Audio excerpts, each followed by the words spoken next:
8:40 en el territorio continental ecuatoriano, buscando la verdad y abogando por la unidad nacional en pro de la paz y la seguridad en el Ecuador. Queremos saludar y dar la bienvenida al economista Daniel Legarda, exministro de Producción. Lo invitamos para analizar un tema evidentemente complejo que ha generado problemas, las relaciones entre Ecuador y Colombia, más aún profundizadas con el incremento de la tasa de seguridad del 30 al 50%, y que ha habido reacciones en Colombia en estas relaciones. Precisamente hubo un comunicado conjunto de exministros de Comercio Exterior y de la Producción, tanto del Ecuador cuanto de Colombia, en donde también consta adherido Daniel Legarda. Quisiera conocer cómo lograr salir y enfrentar. Ojalá el principal desafío es volver al diálogo para encontrar salidas y acuerdos, más allá de las diferencias que son normales en una sociedad, pero que se busquen salidas lo más pronto posible que permitan volver a la dinámica del comercio entre dos países vecinos. Economista Daniel Legarda, muy buen día. Hola Miguel, muy buenos días, gracias por la invitación. Un saludo también a todos los radioescuchas a esta hora. Es un escenario sumamente complejo y estamos empezando a ver estas afectaciones económicas que son muy preocupantes, Miguel. Primero un poquito del estatus. Luego de que Ecuador implementara un nuevo incremento de la tasa de seguridad 30 al 50, vigente desde el 1 de marzo, desde el domingo, Colombia respondió con un decreto que todavía no ha entrado en vigencia, pues está en su periodo de consultas públicas allá, en el que aumenta el listado de productos que tendrían arancel por el lado de Ecuador, pero además eleva ese arancel al 50%. Una vez que ese arancel nuevo entre en vigencia en Colombia, se duplicaría la cantidad de productos afectados. Antes hablábamos de cerca del 40% de productos de Ecuador entre la medida de arancel y la prohibición de ingreso por vía terrestre, pues hoy sería un 40% adicional, es decir, llegaríamos al 80%, un poquito más del 80% de las exportaciones de Ecuador que se afectarían con este arancel del 50%. Con esto en mente, 80%, son 685 millones aproximadamente. Con esto en mente, Miguel, lo que estamos es llegando al peor de los peores escenarios, en donde 30 ya era una restricción bastante compleja de navegar, por no decir imposible. 50% equivale a un embargo comercial de los dos lados de la frontera. Es decir, si es que se materializa esa medida y no hay visos de diálogo en los siguientes días, semanas, lo que estaremos viendo es que el comercio llega a un número cercano a cero, Miguel, con todo lo que eso implica para el tema económico, que ha sido resaltado no solamente en el comunicado de ex ministros, que ahora lo comentamos también, sino también por el sector productivo el día de Colombia y de Ecuador, que el día de ayer ha tenido pues esta rueda de prensa, ¿no? Hasta ahí esta primera reflexión, Miguel. Ahora, ¿cómo lograr impulsar de los dos lados el que al más alto nivel haya una reunión, haya diálogos que permitan superar este impasse actual? Usando los mecanismos, Miguel, los mecanismos de diálogo están ahí, hay varios frentes que se podrían utilizar, las cancillerías tienen un gran trabajo y estoy seguro que tienen esa puerta activada, pero hay que aceptarlo, ¿no es cierto? Hay que aceptar esos diálogos y que se puedan dar. Por eso el llamado en este comunicado era de, primero, reconocer que históricamente tenemos lazos con Colombia, diferencias como tú bien lo indicas, siempre ha habido también temas de lo que se llama irritantes en el comercio internacional, siempre, toda la vida, por el simple hecho de ser tu vecino, pasa en todos los países del mundo. Pero también sabemos quienes hemos pasado por ahí, por eso la carta, que todo se resuelve con diálogo también, ¿no? Sentándose para poder resolver los temas con el diálogo. De ahí el llamado a poner por delante todo lo que representa la relación. Y en el caso porque estamos afectando la economía, estamos afectando la producción, el comercio, las inversiones, en el caso particular de este pilar de la relación bilateral, que es mucho más amplia, estamos hablando de inversiones conjuntas, de empresarios colombianos que han invertido en Ecuador, empresarios ecuatorianos que han invertido en Colombia, empleo de los dos lados de la frontera generado con esto, y que es muy difícil poder enfrentar, digamos, este tipo de situaciones donde por medidas de los gobiernos se puede deteriorar muchísimo una relación, una inversión, un negocio, contratos ya firmados, y también la importancia de lo que representa, porque no es cualquier contrato y no es cualquier socio. Vale la pena resaltar esto, Miguel. Aún con las diferencias que existen, que como tú bien nos dices es normal, Colombia es un importante socio comercial para el Ecuador. Es de hecho nuestro quinto mayor mercado, pero es el segundo mayor mercado de productos no tradicionales, Miguel. Y esa información es importante. Cuando sacamos de la ecuación a camarón, banano, cacao, flores, por ejemplo, los productos que son tradicionales, y dejamos solamente los no tradicionales y particularmente los productos de manufactureros, por ejemplo, tableros de madera, por ejemplo, atún en lata, por ejemplo, botas de caucho, neumáticos, solo por poner algunos ejemplos, Colombia se vuelve el segundo mayor mercado en el conjunto con la comunidad andina. Entonces, ese dato no es menor, hay que ponerlo de relevancia. Lo que está en juego es una parte importante de las exportaciones, esos 685 millones, pero además, si comparamos solo las no tradicionales y las no manufactureras, es mucho más relevante. Colombia se vuelve un socio mucho más relevante, Miguel. Yo creo que esa información, esos datos, es importante tenerlo en cuenta porque bueno, las autoridades es muy importante que estén al tanto de todo esto, ¿no? De lo que representa, y evidentemente la primera autoridad del país también. Entonces, de ahí el llamado, Miguel, sin desconocer, porque esto también es relevante, ninguno de los actores que se ha escuchado conversar, actores productivos, gremios, en este caso también exministros, nadie deja de reconocer el desafío que existe en la seguridad, la problemática que hay ahí, más aún con lo que estamos viendo en nuestro país, y también la necesidad de priorizar acciones en ese frente, ¿no? Pero todos lo que coinciden coincidimos, me uno en eso también, es la necesidad de separar los temas, la necesidad de separar la discusión de los ámbitos de seguridad con la discusión comercial porque estamos poniendo en el medio del debate de la afectación, y de una afectación en el peor escenario, Miguel, soy enfático en eso, a quien no tiene que estar, a las empresas que cumplen formalmente, que tienen negocios, que han invertido, grandes, pequeñas, e incluso MIPYMES también, que están involucradas en el comercio bilateral. ¿Y qué están pensando los exministros colombianos, sector productivo del norte? La preocupación es similar, Miguel, evidentemente, porque a quienes hemos pasado por ahí conocemos de lo importante que es el uno y el otro mercado para, sobre todo, ese segmento de productos, ¿no? Eso lo entendemos de primera mano. De hecho, Miguel, un paréntesis en esto antes de continuar con el comunicado.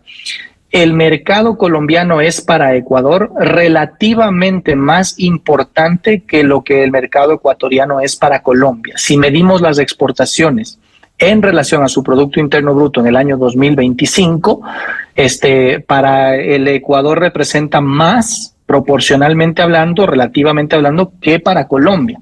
Solamente para dejar ese contraste, cierro ese paréntesis. Entonces, como exministros, digamos, entendemos esa realidad, sabemos que hay esos factores, y por eso fue una decisión de contactar el uno al otro y sumémonos a un comunicado para también poder poner estas alertas, poder poner estas recomendaciones, que como ex autoridades pues tenemos un poquito de conocimiento, o bastante conocimiento de causa de cómo es el comercio, de lo que representa, y por lo tanto también el llamado a que esto se pueda solventar como debe ser, mediante el diálogo, mediante la conversación y los canales adecuados, y ojalá separando las problemáticas, los temas de comercio de aquellos temas de seguridad.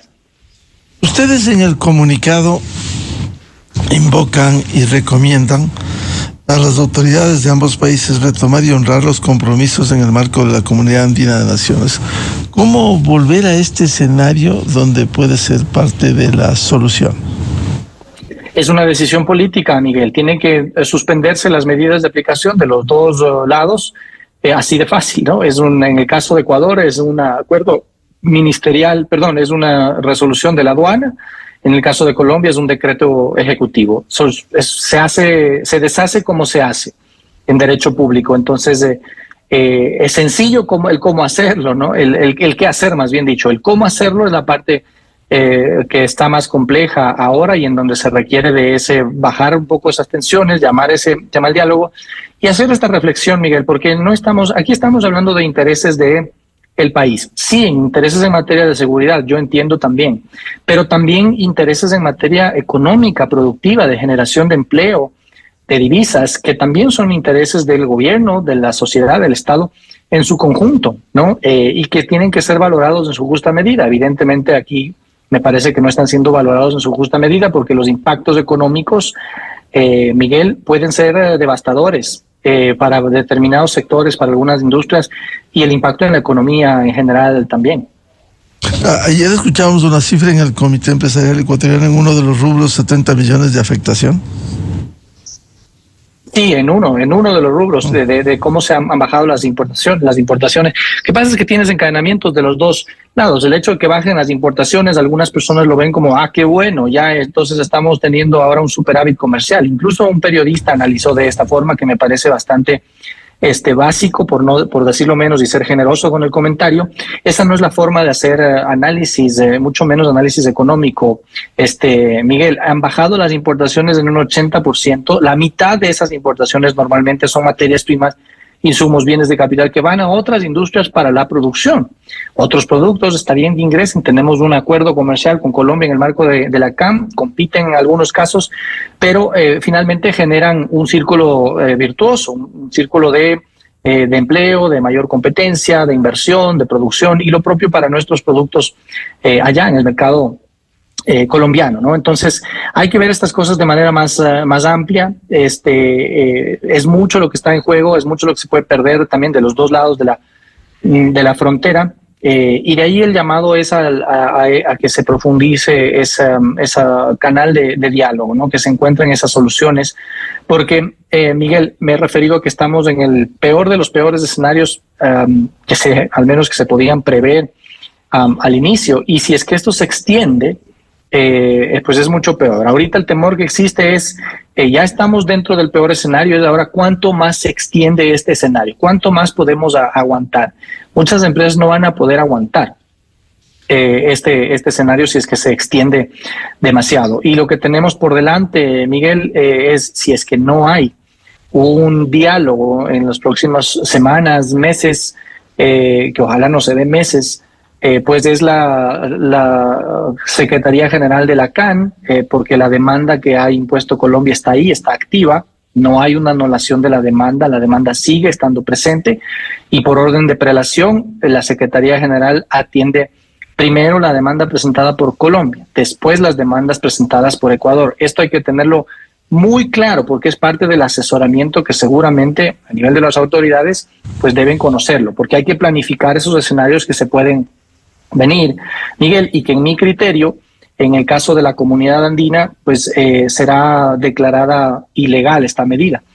No porque yo lo quiera, no porque a mí me guste, no porque sea el exministro del anterior gobierno, sino porque la norma está ahí escrita y porque existe ya un precedente. Y finalmente esto es claramente contradictorio porque no es un servicio el que se está prestando por esta tasa, es una restricción. Entonces va a ser declarada como ilegal. Tiempos es lo que podríamos un poquito discutir aquí la definición, si es que esto es en abril o en mayo.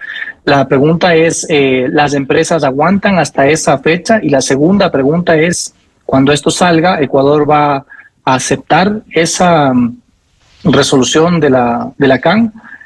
Son los escenarios que se empiezan a analizar ahora, Miguel, y que ponen más incertidumbre sobre el escenario. Esperemos no tener que llegar allá, insisto, es de una decisión política la que puede solucionar esto. El cómo, el qué es fácil, el cómo es la parte que ya hay que continuar trabajando, y los mensajes que llegan de todos los actores de la sociedad civil son esos de promover el diálogo.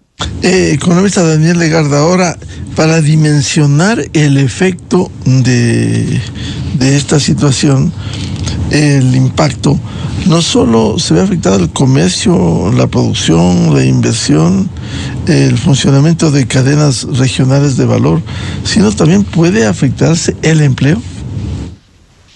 Por supuesto, Miguel. Les voy a dar algunos ejemplos aquí. El caso de, yo he mencionado algunos productos, ¿no?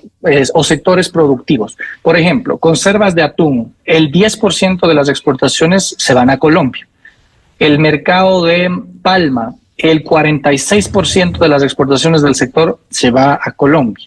En el caso del arroz, el 96-97% de las exportaciones van a ese destino. Es prácticamente el único destino de exportación posible al momento.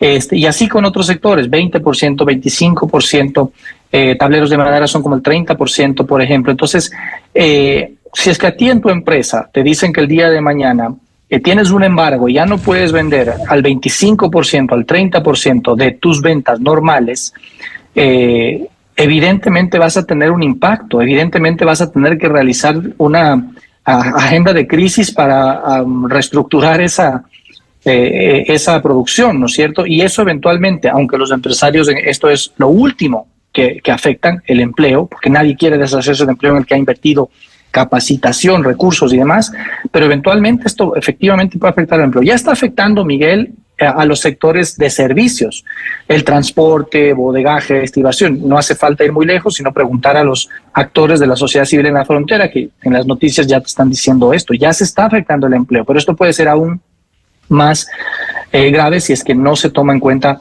ese direccionamiento. No es factible una diversificación de destinos es positivo una diversificación, quiero decir, siempre va a ser adecuado. Ecuador lo viene haciendo desde hace algún tiempo y eso es bueno. Pero esto no se da de la noche a la mañana y mucho menos, Miguel, a la fuerza. Esto es una acción concertada, planificada, en donde sobre todas las cosas las empresas tienen que hacer una gestión, ¿no? Y claro, no estás preparado de un día para el otro en estos escenarios de crisis y de shocks que te traen así. Esa no es la forma de diversificar, digamos, ¿no? De un día para el otro no se va a poder, y no para todos los productos, además, incluso en el mediano y en el largo plazo. Entonces, nuevamente, esperemos que por todo esto se abra el espacio de diálogo. Hay muchos intereses económicos, comerciales, de inversión, de empleo en juego, y que me parece a mí deben hoy más que nunca salir a relevancia para que se separe la discusión. El tema de seguridad, en el cual hay mucho sin duda que decir y está bien el alzar la voz, pero separando de los temas comerciales que no tienen por qué verse afectados en esa discusión. ¿No se puede hacer gestiones directamente desde los exministros, sector productivo, para interceder y lograr que vuelva el diálogo y se busquen salidas, soluciones? Daniel. Miguel, creo que lo que corresponde hacer ya lo hemos hecho, que es elevar un poquito esa voz, dando recomendaciones y alertas como ex autoridades y conociendo del tema, ¿no? Siempre estaremos a disposición de las autoridades de cada uno de nuestros países cuando se lo requiera por el bien del país, sin duda alguna. Pero creo que ya se ha hecho lo que corresponde y lo que hay como hacer. Les corresponde a las autoridades ahora, con la mejor información del caso, el poder tomar decisiones. Y yo creo que, Miguel, aquí no hay un tema de o ya pasamos de esa discusión de se equivocó, no se equivocó, estuvo bien, estuvo mal. La conciencia, ahorita el llamado es a evitar que esto tome el peor escenario de los dos lados. Que se extienda el peor escenario, porque ya estamos del peor escenario. De los dos lados. Nadie quiere, ni ningún gobierno quiere, ni en Colombia ni Ecuador, afectar el empleo, afectar la inversión, afectar las exportaciones. Ese no es un objetivo de política pública, ¿no es cierto? Entonces, la decisión está ahí. Se puede tomar esa decisión para... siguiendo la recomendación ayer que en la rueda de prensa de los sectores productivos, para al menos suspender estas medidas como señal de apertura hacia el diálogo, Miguel. ¿Y qué están pensando en Colombia? También en su parte, como contraparte del Ecuador. Buena pregunta, Miguel, y me la hacías antes porque te decía, hay igualmente la preocupación, es igual la relevancia que tiene el mercado, ¿no es cierto?, y la preocupación. Evidentemente hay más número de empresas que están vinculadas, pero el mensaje ha sido el mismo con un contraste adicional, Miguel, y es que los sectores productivos de allá han señalado, y los exministros en su momento también, en los mensajes que se han podido recoger, de que reconocen el problema de seguridad, de que hay desafíos de seguridad, pero que quieren mayor claridad, de parte de Ecuador, de parte del gobierno de Ecuador, principalmente sobre detalles. O sea, ¿cuáles son las acciones? ¿No es cierto? Que 20,000 soldados es mucho, es poco, ¿cuánto tiempo? ¿Qué más? Ese tipo de cuestiones. Y eso no lo conocemos acá tampoco. No sé si es que esto tenga que ver con un tema de seguridad también, de no revelar, digamos, todos esos detalles. Son las autoridades las que manejan ese tema, pero ahí hay un mensaje claro que me parece importante, es ese detalle de las medidas que se necesitan. Es importante también ponerlas de conocimiento, ¿no? Darlas a conocer. Algunas sí se podrán conocer en público o seguramente. Esa es tal vez el resaltado que mencionan las ex autoridades, en Colombia, y que el día de ayer también los sectores productivos de Colombia lo han ratificado. Ahora, el tema pasa también por hablar casi en el mismo idioma, aunque hablemos español, Colombia y Ecuador. Ayer hubo el anuncio del ministro de Defensa colombiano que se iba a poner 20,000 uniformados en la frontera. Sin embargo, desde el Ecuador el Ejército Nacional dijo que no había esa coordinación. Entonces, hay que afinar los diálogos para hablar con propiedad y en el mismo idioma sobre los temas que tienen que ser combinados y efectuadas estas tareas. Sin duda, Miguel, y esto que tú mencionas, que lo leí el día de ayer, va de la mano con esto que yo estoy diciendo de este contraste de los mensajes que piden, ¿no? Los sectores productivos también en Colombia al gobierno de Ecuador, más claridad en las medidas sobre seguridad. Ahí, por ejemplo, me parece que hay una señal que ojalá se recoja por el lado de Ecuador para ya profundizar un poco en esas medidas, ¿no? Escuché a un analista el otro día mencionar en un foro interno, ¿no es cierto?, que existe esta posibilidad o esta teoría de que eventualmente el tema quiera extenderse porque haya un interés de afectar o influenciar sobre las elecciones presidenciales en Colombia, que son al final de mayo. Yo no sé si es que es así o no, es un campo delicado y de alto porcentaje de lucubración. Pero la pregunta que lo traigo de nuevo al análisis económico y de impacto es: las empresas no van a poder aguantar hasta mayo. Vamos a tener una afectación hasta mayo si es que no hay esas definiciones previamente, ¿no? Entonces, incluso si fuera ese el escenario, que no creo que sería el más adecuado, porque es apostar a un tema que primero no le compete a Ecuador, pero segundo, con mucho riesgo. Y esto tendría un alargamiento de las afectaciones económicas no deseadas que ya estamos viendo, ¿no? Bien, muchas gracias al exministro de Producción, Comercio Exterior, Daniel Legarda, para hablar sobre esta necesidad urgente de encontrar salidas y soluciones en las relaciones Ecuador-Colombia. Muy amable, Daniel. Gracias, Miguel. Un buen día. Muy buen día. Con esto cerramos la jornada de entrevistas y debates, la opinión diversa y libre en la revista de Opinión Democracia. Le recomendamos, ya viene en Exa FM, el show de la papaya y la opinión de Álvaro Rosero León. De mi parte, les deseo un feliz martes a los miles de seguidores de la revista de Opinión Democracia. Muy buen día. La revista de Opinión Democracia, buscando la verdad en todas partes. Esto es Exa Informa por Exa FM.